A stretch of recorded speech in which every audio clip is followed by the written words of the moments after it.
सुंदरबनच्या जंगलात काळे कावळे काका एका झाडावर शांत बसले होते आणि शांत बसून ते विचार करत होते. ते काय बरं विचार करत होते? ते मनात म्हणत होते, अरे वा, हे सुंदरबन जंगल किती छान आहे.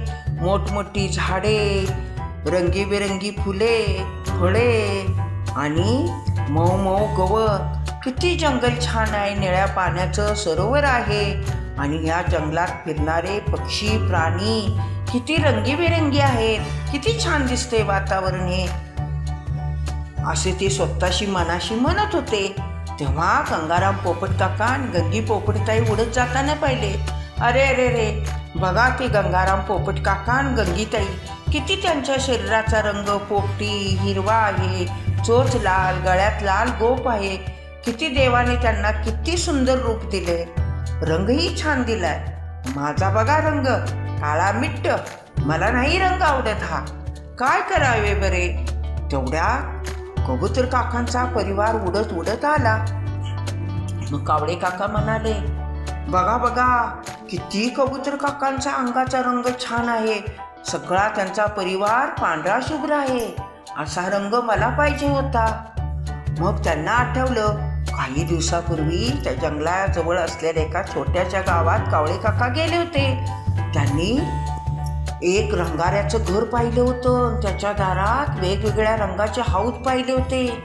मग त्यांच्या डोक्यात विचार चमकून गेला, अरे वा, बरं झालं आपल्याला आठवण झाली. आपण आता गावात जाऊन रंगाऱ्याच्या पांढऱ्या रंगाच्या हौदात उडी मारून यायचं. मग पटकन ते उठले आणि उडत उडत गावात गेले. तिथे रंगाऱ्याच्या दारात बघितलं, वेगवेगळ्या रंगाचे हौद भरलेले होते. कावळे काकांनी मग पांढऱ्या रंगाच्या हौदात उडी मारली आणि त्यांच्या पंखाचा, अंगाचा सगळा रंग पांढरा झाला. हे बघून त्यांना खूप आनंद झाला. मग ते उडत उडत परत जंगलात आले. त्या आनंदात ते नाचू लागले, गाऊ लागले. त्यांचा रंग पांढरा झाल्यामुळे ते काय मनात म्हणाले, चला, त्या झाडावर कबूतर काकांचा परिवार बसलाय, तिथं आपण त्यांच्या घरट्यात जाऊन बसू. आपल्याला कोण ओळखणार नाही, त्यांच्यातलाच आपण एक आहे असे त्यांना वाटेल. म्हणून ते कबूतर काकांच्या घरट्यात जाऊन बसले. पण घरट्यात जाऊन बसले, त्यांना इतका आनंद झाला होता. त्या आनंदाच्या भरात ते जोरजोरात कर्कश आवाजात गाणे म्हणू लागले. सगळ्या कबुतरांनी बघितलं, अरे, याचा रंग पांढरा शुभ्र आहे. हा आपला कोणीतरी जातबाई असेल. याचा आवाज कर्कश कावळ्यासारखा कसा काय आहे? सगळे कबूतर एकमेकांना बोलू लागले, अरे, हा कबूतर नाही, हा कावळाच असला पाहिजे पांढऱ्या रंगाचा. चला, ह्याला येथे थांबून घ्यायचं नाही, याला घरट्यातून हाकलून देऊया. म्हणून सगळी कबूतर आली आणि काळे कावळे काकांना चोची मारून मारून मारून हाकलून लावलं तिथनं. आणि मग काळे कावळे काका म्हणाले, काय रे देवा, मी यांच्यासारखा रंग लावून आलो, ह्यांनी मला हाकलून दिलं, घायाळ केलं. आता मी काय करू? जाऊ दे, आपण आपल्या जातभाईकडेच जाऊया. ते आपल्याला सहन करतील, आपल्याला हाकलणार नाहीत. म्हणून काळे कावळे काका परत आपल्या जातभाईकडे गेले. तेव्हा सगळे जातभाई जेवणाच्या नादात जेवण करत होते झाडावर.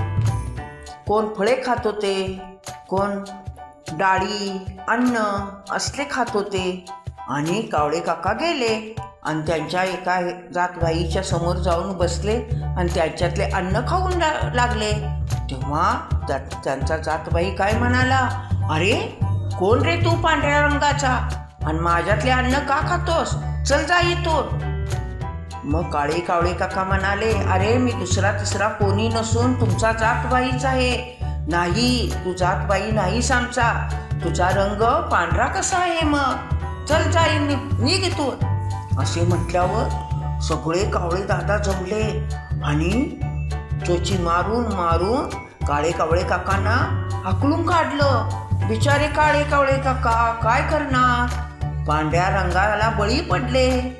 आपण पांढरा रंग लावला की कबूतर काकांच्या सारखा दिसू.